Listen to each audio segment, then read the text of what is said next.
I don't need anyone's money. We have had land since the time of the kings. My wife's great-grandfather had 30,000 acres of land in Balangoda. My ancestors had similar lands. Both of them worked in courts, and in some years we paid income tax amounting to 2.5 million. Even today we have 400 million in our bank accounts. Taxes have been paid and they have been declared.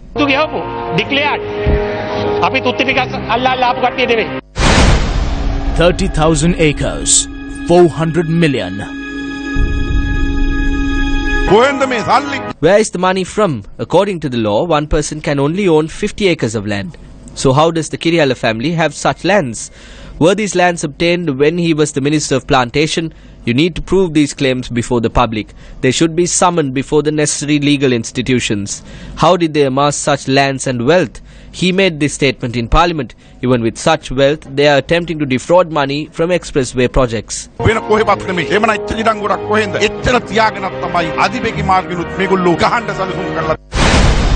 30,000 acres, 400 million. If a politician claims that he has amassed a great deal of wealth and therefore he does not need to steal, then it is important that he declares his assets. 30,000 acres, 400 million.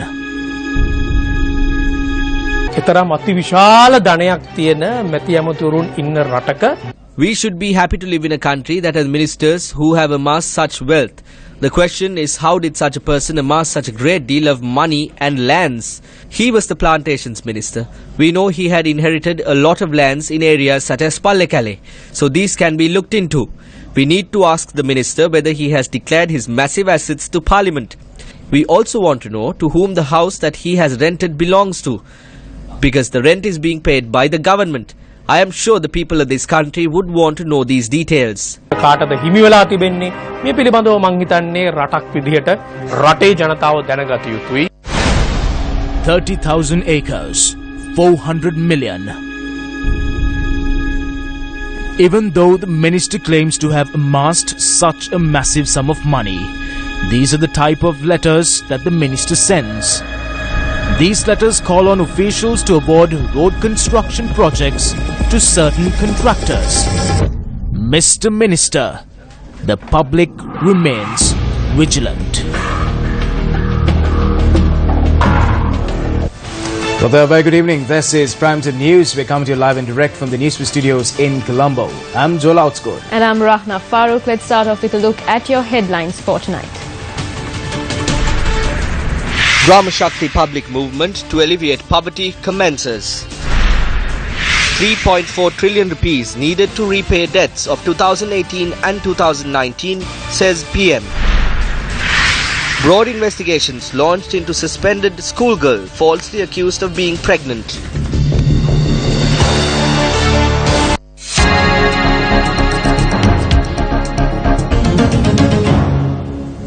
The Grama Shakti public movement aimed at eradicating poverty in the country was officially launched today. The Grama Shakti program aims to identify reasons for poverty and provide sustainable solutions to eradicate it. The project is the brainchild of President Maithripala Sirisena and will be implemented across the island. මම පහුගිය සතියේ යාපනයේ සංචාරයේදී යාපනයේ ගොවි ජනතාව හමු විට When I visited Jaffna recently, I inquired into the issues faced by the agrarian community over there. An agrarian leader requested me to free them from the grip of the banks. They have been made helpless by the actions of banks. Taking this situation into consideration, when we present the 2018 budget, we hope to enforce an island-wide movement to free the innocent people from the grip of private financial institutions. We need to rise up. We need to have a revival. Everyone, including the politicians, the public servants, the private sector, students and the general public must have confidence and faith to strengthen the motherland economically. I appeal to everyone to take leadership in this task and fulfill your duties and responsibilities. ඔබත් මගේත් මාතෘ භූමිය ආර්ථික වශයෙන් ශක්තිමත් කිරීමට ගොඩනැගීමට සිය වගකීම් සහ යුතුයකම් ඉටු කරන්න සිය කාර්යභාරයේ මූලිකත්වයේ උසලන්නයි කියා මා සියලු දෙනාට ආයාචනා. Prime Minister Ranil Wickremesinghe delivered a special statement in Parliament today regarding the state of the economy and the country's future goals. රාජ්‍ය ණය ගෙවීම සලකා බලද්දී 2017 අගෝස්තු අගවන විට පවතින ණය ප්‍රමාණයට අනුව 2018 දී අපිට රුපියල් කෝටි. When considering the public debt service payments based on the outstanding debt as at the end of August 2017, we have to pay 1,974 billion rupees in 2018. We will have to pay 1,515 billion rupees in 2019. It means we have to pay more than 3,489 billion in 2018 and 2019 for debt servicing. In order to overcome these unprecedented challenges, the government has initiated a prudent debt management strategy. The detailed strategies of the government borrowings will be known in advance to the domestic and foreign debt portfolios. In addition, we will introduce a comprehensive secondary market trading platform and a liability management fund. These reforms and future reforms will come into effect under the new Fiscal Liability Management Act that provides legal framework for a prudent debt management strategy. We intend to raise per capita income to $5,000 per year. We hope to create 1 million new jobs. Our target is to increase foreign direct investments to $5 billion per year. We plan to double the exports to $20 billion per year. We are also formulating a new national export strategy and a new national trade policy. The government is also establishing a national single window for trade facilitation and creating a new development bank for development financing with an export-import window. We are building a well-planned expressway system from Hambantota to Kandy. We have obtained funds for that. We started a joint venture in the Hambantota port this year. Discussions are also being held to start a joint venture in the Mathalaya port. We have started working on the Hambantota economic zone. The Millennia Trade Zone has already been planned. The Waima Industrial Zone has also been planned. The construction of those zones will commence next year. The construction of the first stage of the port city, which will be developed as a financial city, is nearing completion. We will develop the Kandy city by joining hands with the Japanese government. India and Japan are extending their assistance to construct LNG plants. Tourism zones in the southern province have been planned. Acquisition of lands are taking place now. We will start working on tourism zones in Iranavilla and the eastern province soon. The budget 2018, which will accelerate these programs, will be presented in Parliament next month. අයවැය ලේඛනය ලබන මාසයේ පාර්ලිමේන්තුවට ඉදිරිපත් කරනවා. මේවර මුදල් අමාත්‍යාංශයේ විසින් මේ ගරු සභාවට ඉදිරිපත් කළා. The Finance Ministry has handed in this annual report. In its 385th page, the Auditor General's Department has stated that according to the Fiscal Management Act, the government can only manage a debt of around 80% of the GDP. However, it has increased to around 83.3%. This is what the Auditor General has noted. I asked the Prime Minister to pay special attention to this. මම ඉල්ලා සිටින්න කැමතියි. අයවැය ඉදිරිපත් කරායින් පස්සේ අපිට පුළුවන් මේ සියල්ලම සාකච්ඡා කරන්න. 2015 ජනවාරි. They created the change in January 2015 with many aspirations in their head. The people were confident that the smartest person in Asia was becoming the Prime Minister. However, until now, this brain has only been used to take something from banks. They stole from the central bank. Charges were filed against the citizen for stealing mangoes. However, there are no court cases against the people who robbed the central bank. We are saddened by this situation. JVP leader Anurakumara Dissanayake, speaking in Chilao, criticised the ever-mounting national debt burden. We are in debt all over. Some are refusing to give out loans as well. We are in debt to Japan, JICA, China, Chinese banks, the American Millennium Challenge Corporation, the Kuwait Fund for Arabic Economic Development, the World Bank, the International Monetary Fund, the Asian Development Bank and other quarters. When we seek a loan, they won't grant us any loans. What is the one thing that a bank thinks of when granting a loan? Can the loan be recovered? That is the thinking of the world as well. The Hambantota report was given to China. They did not give us a loan. They gave a payment of $1.3 billion. That will be over in 2 months. The central bank is short of funds. Money was given to the Kapilavastu. In 2 to 3 months, these funds will be over. Thereafter, the Mathalaya port, the Colombo Eastern Jetty, the islands in Kalpitia, the mineral deposits in Pulmude, all of this will be sold off. The 5-year term will be over by then.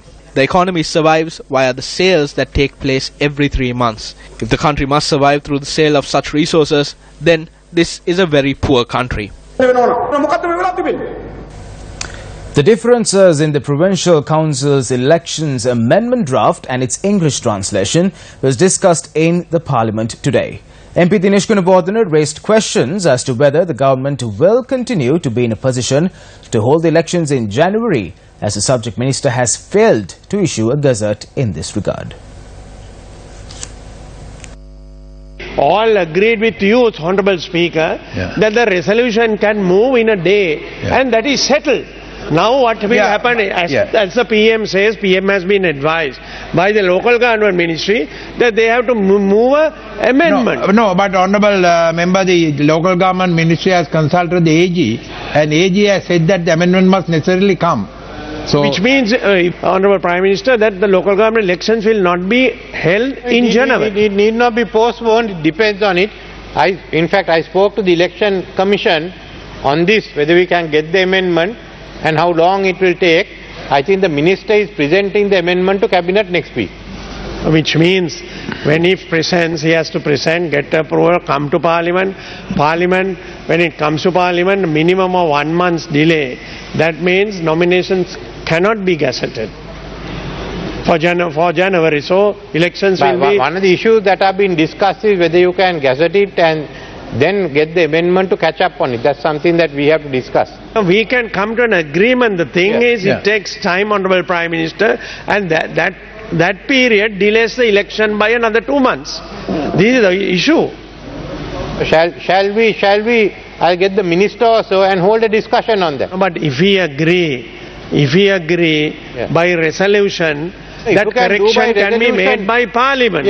So if that is done, that correction is made by Parliament, there won't be any delay. But the Minister is not agreeable to that, Honourable Prime Minister. Prime Minister is agreeable. What is the Minister? Not agreeable. He said he has advice from the AG. No, Honourable Prime Minister, if the House wants, if you are agreeable, we had agreed. What is this? How can the Minister say I am not agreeable? Why did he move in English when he should have moved in Sinhala? He moved in English and he is only trying to delay the election. Unnecessary, no, Prime Minister. By resolution, we can correct it. No, shall we get the AG's opinion also, if that's not a problem? No, I was not here when you all discuss all this, and also what we do with Ambagamua and Kalmune. But I was told yesterday, I think one of the member, even the member, the JVP took this up with me. I spoke to the Minister.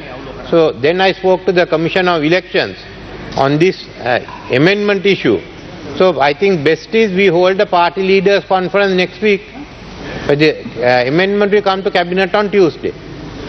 We can meet next week. So after Tuesday we can meet, Honourable Prime Minister, after Tuesday? After Tuesday we can meet. We have no issue at all. We can meet.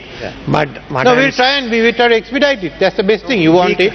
How can we expedite PM? Constitutionally, any citizen can challenge.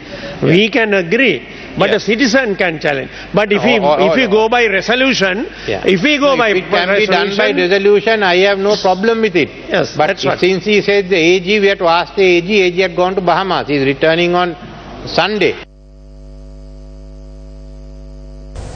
Earlier this week, Newsfirst reported that the Colombo Fort Magistrate issued an arrest warrant on KW Ivan De Silva, the former secretary to the Ministry of Irrigation and Water Management during the previous regime. This is in relation to an advance to the tune of Rs 4,012 million paid to the Chinese contractor of the Ginnilwala diversion project. The project contractor was selected by passing government procurement regulations. Today, the Daily Mirror reveals further details, quoting informed sources.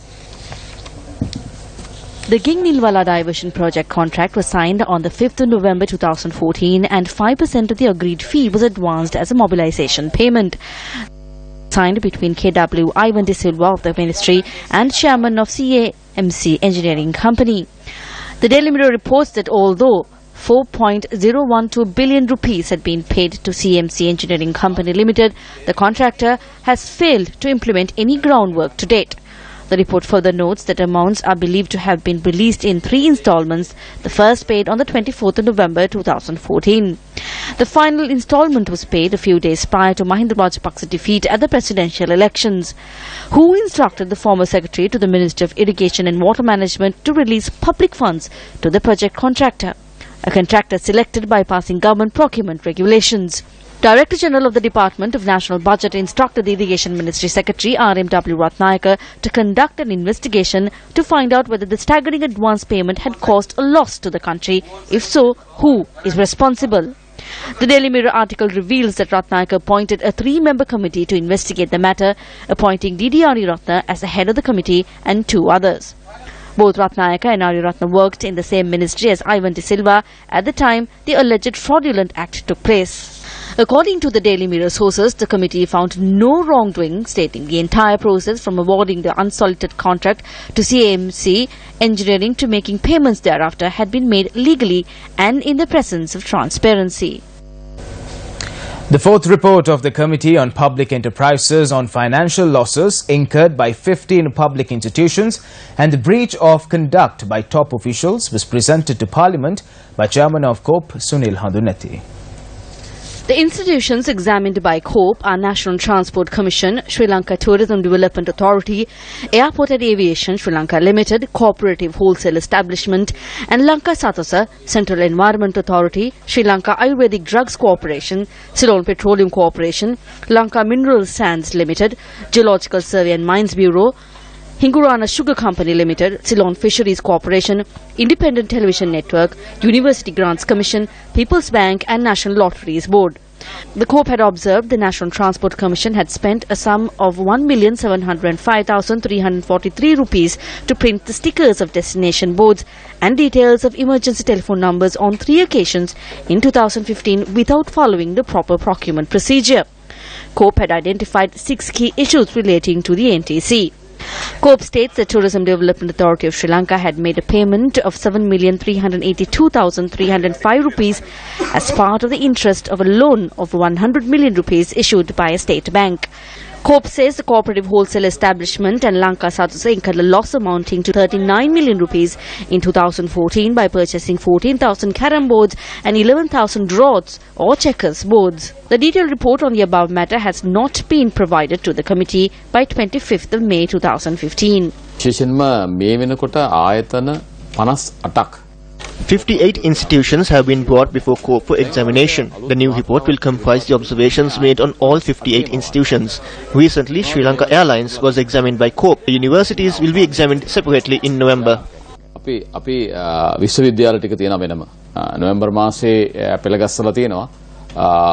එක දවස් Minister W.D.J. Senaviratne has called for a report from the Central Bank of Sri Lanka with regard to alleged misuse of the money from the Employees' Provident Fund. At the National Labour Advisory Council, which convened recently, a trade union leader suggested a massive embezzlement of the Provident Fund had been reported. He said recently revelations have been made of using EPF funds in the central bank for various other purposes. He alleged the funds have been misused. It is our responsibility to protect the Employees' Provident Fund. If there is an embezzlement, we must look into that.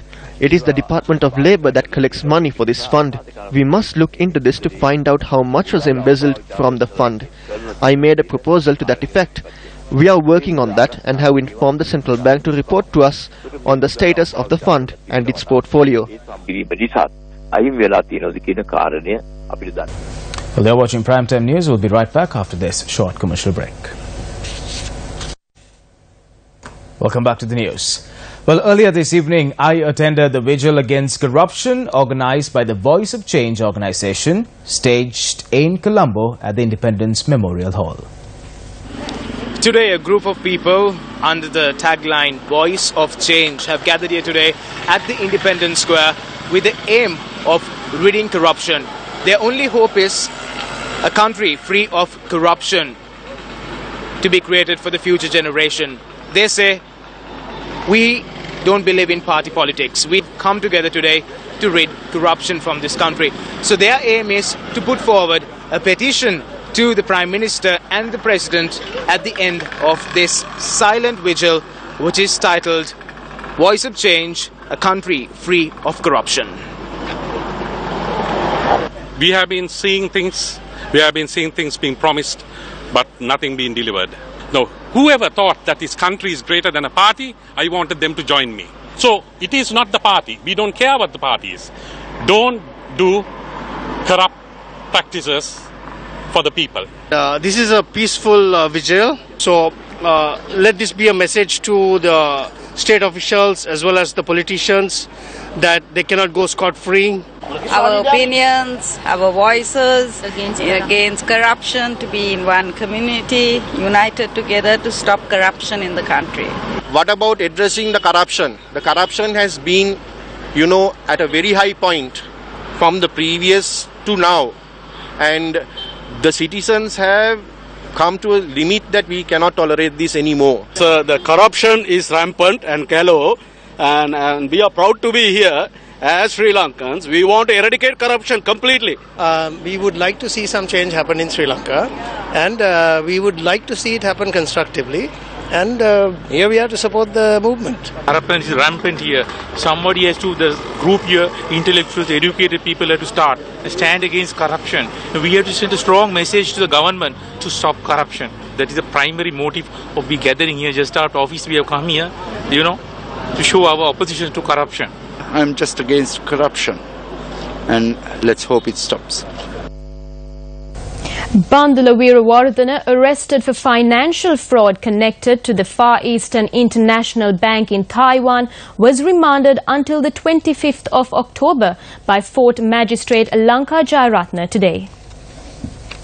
Bandula Weerawardena, a relative of Janaka Chaminda Namuni, who was earlier arrested and charged with illegally entering into accounts of Far Eastern International Bank and transferring 300 million rupees into his own account. Weerawardena surrendered to the Criminal Investigations Department with 3 million rupees that he had received through this transaction last evening. The Criminal Investigations Department, while producing the suspect before court, stated that investigations are underway to arrest more suspects. The North Central Province Department of Education has launched an investigation over the expulsion of a female student from a school in the Kakirawa Educational Zone. Since the family claims false allegations have been made against the student, Newsfirst decided to inquire into this incident.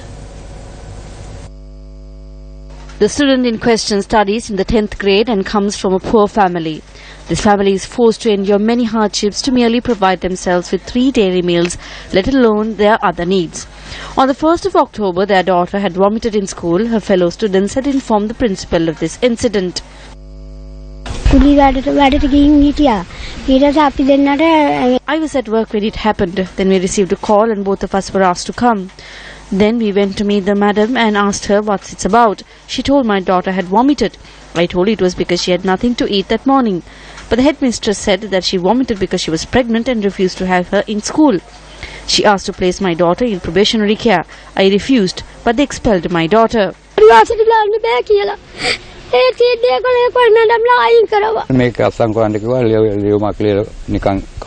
were shown a letter and asked to sign. We are not literate, but we signed it. Then my daughter came home and said we had willingly removed her from school.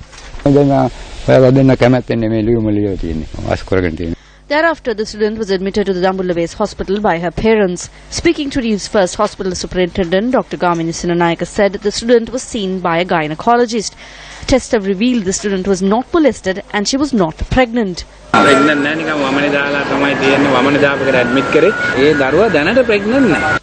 Our attempts to contact the headmistress of the school proved futile, and the student in question returned home today after 19 days in hospital.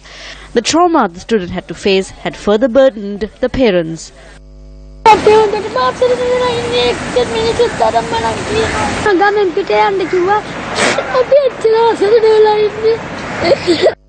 The North Central Province Assistant Director of Education visiting the school today said the incident was being investigated.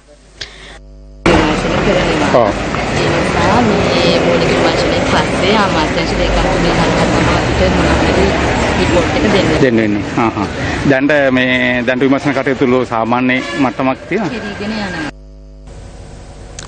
however, the Ministry of Education says it has taken appropriate steps over this matter. A statement by the Ministry of Education notes that he had instructed officials to immediately probe the incident that led to the student being expelled from school over a false report that she was pregnant.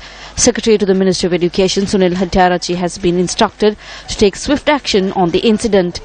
Provincial Education Director Nirmaleka Naika says the conduct of the principal will be investigated, and if she is found to have done wrong, she will be suspended from service. The Sri Lanka police commented on a series of incidents that took place in the country in the recent past at a media briefing today. Myanmar Saranagatin Sambandha Siddhiya. On the incidents surrounding the Myanmar refugees, a certain group acted in a very unruly manner and protested. There was a wanted suspect in this incident, and that is Venerable Arambepula Ratnasara Thero. Last night, the IGP received information. On a previous occasion, he convened a media briefing and handed out contact numbers of all the top brass. Based on the information he received, a special team was dispatched from headquarters. The monk was travelling in a bus plying from Kandy to Colombo. The bus had stopped in Nittabur and the monk was arrested. He was in possession of 2 NICs. This is one that he obtained when he was a layman. ගිහියෙක්ගේ ආකාරයට උන්වහන්සේ ලබාගත්ත හැඳුනුම් පතක්. දැන් මේ බැඳුම්කර කොමිසමේ සාක්ෂිකාරියක් වන අනීතා දැන් එතුමියට මරණ තර්ජන එල්ල වෙලා තිබුණා. તો රජයේ හිටපු ප්‍රබල අමාත්‍යවරුගේ ඥාතියෙක් තමයි මේ මරණ තර්ජන එල්ල කරා කියලා අපිට වාර්තා වුණේ. දැන් මේ පිළිබඳව තත්ත්වේ නෑ මට මෙහෙමයි ඔබතුමා කලින් කිව්වනම් මට ඒක හොයලා බලන්න. I can look into it. It is impossible for me to comment on it immediately. I can speak to the Criminal Investigations Department and notify you. The 31st Annual General Meeting of the State Engineering Corporation, Employees Thrift and Credit Cooperative Society, was graced by Minister Sajith Premadasa. As public servants and politicians, we must do something positive that will benefit the country. As ministers and MPs, we must never be a burden to the country. Our actions should be beneficial to the country. Even if there are 250 or 500 politicians in the country, they will depend on public funds. This money will not be issued to them based on how much they give back to the country. Just because we are elected, we cannot act according to our own whims and fancies. We'll be right back after this short break. Welcome back to the news. Gas Lanka has issued a statement in response to the allegations made regarding the tender for procurement of gas. Issuing a release, Gas Lanka says the purchase of gas for 2017-2018 was done in a completely transparent manner. It adds the supplier was selected following a proper procurement process. The statement says that 2012-2014 were a series of flaws identified when serving as a supplier, and at times it had to operate without a supply of gas. Gas Lanka refused allegations which claim the selected supply was not suitable for the operation. We are now joined by Newsfirst Azra Hassan from Sochi in Russia with today's activities from the 19th World Festival for Youth and Students. Panel discussions on various topics in the fields of education, technology, environmental were held today. The Grandmother team participated in the seminar on poverty in certain regions and attempts for improving people's living standards conducted by a group of experts. The team inquired about the steps Sri Lanka could take to eradicate dengue in the country. How can you advise us to overcome this issue? Is to prevent the binding of the virus within a receptor, the cellular receptor. So this chemical, which is a decoy factor, going through and sticks into the receptor, and by binding to the receptor prevents the penetration of the virus to the cell. So this is our 2 major approaches we're going through at CIGB. We have been about 3, 4, or 5 outbreaks in Cuba, which have been very striking, have striking a lot in our population, even then a lot. There has been accrued a lot of experience in managing and so on. Indian High Commissioner to Sri Lanka Taranjit Singh Sandhu paid homage to the sacred tooth relic at the Kandy temple this morning. Speaking to the media, the High Commissioner expressed his pleasure. Governor of the Central Province, Nilukai Kanayaka, accompanied the High Commissioner. Upon his arrival at the temple, the High Commissioner received the blessings of the temple of the tooth relic. It's always been a special privilege for me. The last time, I think, yes. six months ago. So may the Lord bless our both countries. I think we all are living in hope, in the positivity. And before we leave you Here's a reminder that BISFA's Review 360 follows the news. Promises are made during election campaigns, but how many of those have the government actually fulfilled? In an exclusive interview with Janin Fernando, we see how the government is doing on the election manifesto tracker. On that, we wrap this edition of Primetime News. I'm Joel Outschool. And I'm Rahna Farooq. Thank you for watching. Have a pleasant night. Time now for tonight's cartoon, news courtesy of Asanka Laduhetti.